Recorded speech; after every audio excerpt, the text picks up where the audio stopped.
I am videotaping her. It's just gonna go. Yeah, it's like pulley, just hand over hand. The hand that, yeah, your left hand. This is your brake.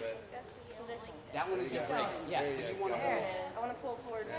No, it's actually the other one that's going to be the brake because you're holding the tension onto this rope.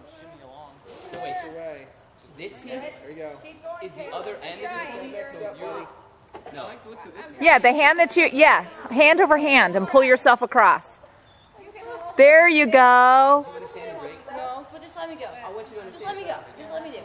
Take that next step, Caleb. Now you understand. One way to have it, make your swing line a little bit longer. And if you have ever seen an old person, Come on, figure it out. That's it. You got it. Let it go. Let it go. Your next step is going to be transferred over to the other. Your chest rope is Hold on to your rope now. Hold on to my rope. Yep, because there's no more hand rope. Hold on to yours. So does everyone. Just give it a good step forward. There you go. That's it. All the way across.